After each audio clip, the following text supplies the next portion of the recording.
तलवार बा। मौका था मध्य प्रदेश में पूर्व नेता प्रतिपक्ष अजय सिंह राहुल के जन्मदिन का, जहां पर गृह ग्राम शिवराजपुरा के साड़ा में एक कार्यक्रम आयोजित किया गया, जिसमें बड़ी संख्या में उनके समर्थक मौजूद रहे। जहां पर राहुल सिंह का जन्मदिन बड़ी ही धूमधाम से मनाया गया। वहीं पर उन्हें बधाई देने के लिए यूपी में काबा गाने वाली लोक गायिका नेहा सिंह राठौर भी पहुंच जाती है। उनके द्वारा यहां पर कई गीतों के माध्यम से सरकार पर तंज कसे जाते हैं और सरकार पर दौरान वह जमकर हमला भी बोलती है। अपने चिर परिचित अंदाज में वह एमपी में काबा और यूपी में काबा की प्रस्तुति देती हैं। उन्होंने लोकगीतों के माध्यम से प्रदेश में और देश में जो महंगाई और बेरोजगारी, भ्रष्टाचार, अन्याय, अत्याचार को लेकर सरकार जो काम कर रही है उसको लेकर तंज कसा। उन्होंने कहा कि रोजगार का अभाव बना हुआ है, युवा बेरोजगारी का दंश झेल रहे हैं, महिलाएं बहनें जो हैं बेटियां सुरक्षित नहीं हैं, भ्रष्टाचार लगातार हावी भी हो रहा है। वहीं पर लाडली बहना को लेकर भी जो उन्हें 1000 रुपये दिए जा रहे हैं उस पर भी उन्होंने व्यंग कस दिया है।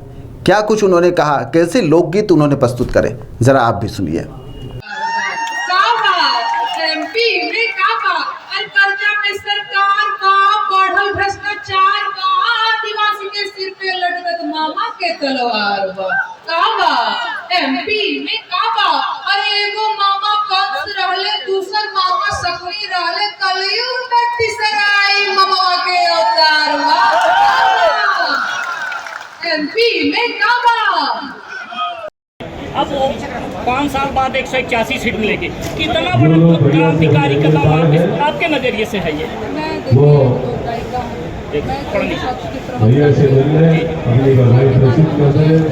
एक महिला होने के नाते आप इसको किस रूप में लेती हैं? अच्छा, मैं आपसे जानना चाहूँगा, आप लोक गायिका हैं। लोक गायिका एक पारंपरिक चीज़ होती है, उनमें राजनीतिक चीज़ों का अब तक समावेश नहीं किया जाता था। आपने एक नया प्रयोग किया है और इसको राजनीति में लेके आई हैं। आपको क्या ये नहीं लगता कि हमारी जो संस्कृति है, जो गायकी कला है लोकगीत की, वो कहीं ना कहीं प्रभावित हो रही है, वो भी राजनीति का शिकार हो रही है? तिवारी ठाकुर का नाम आप जानते होंगे, जब अंग्रेज यहाँ पे शासन कर रहे थे और उस टाइम के बाद भी बहुत सारी जो चीज़ें थी, उस टाइम पे उन्होंने विदेशी आगे का, उस टाइम पे भोजपुरी का तो स्वभाव ही रहा है प्रतिरोध का, व्यवस्था के खिलाफ।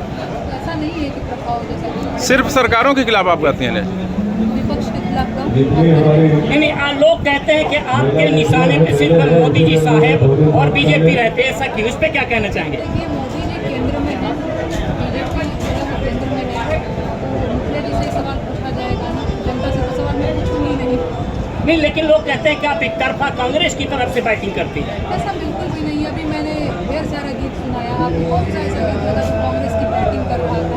आप बताइए, लगा? नहीं, यूपी में काबा और भी जो राजस्थान है, अन्य सरकारें, उनके खिलाफ आपका गाना क्यों नहीं आता? नहीं, अभी जल्द आ रहा है। राजस्थान के इलेक्शन में बीता तो नहीं है ना? जी जी, जल्द ही आएगा। बाकी एमपी में मामा ने मेरे खिलाफ 4 FIR दर्ज किया, इधर में पड़ जाएगा। FIR जो दर्ज हो रहे हैं, इस पर आप क्या कहना चाहेंगे? क्या ये उचित है? आपका क्या राजनीतिक ध्येय है या सिर्फ गायिका का? लोगों से पूछना चाहूँगी, मेरे लिए उचित अनुचित मैटर नहीं करता है। लोग खुद बताते हैं कि ये अनुचित है। मतलब एक लड़की है, गाँव देहात की लड़की, भोजपुरी में गीत गा रही है, सवाल पूछ रही है, सरकार की आलोचना कर रही है। अभिव्यक्ति की आज़ादी है ना जी।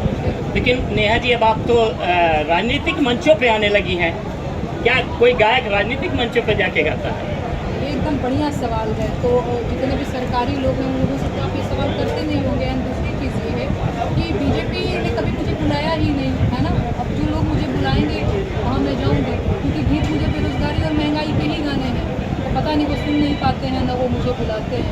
अब इन्होंने मुझे बुलाया था,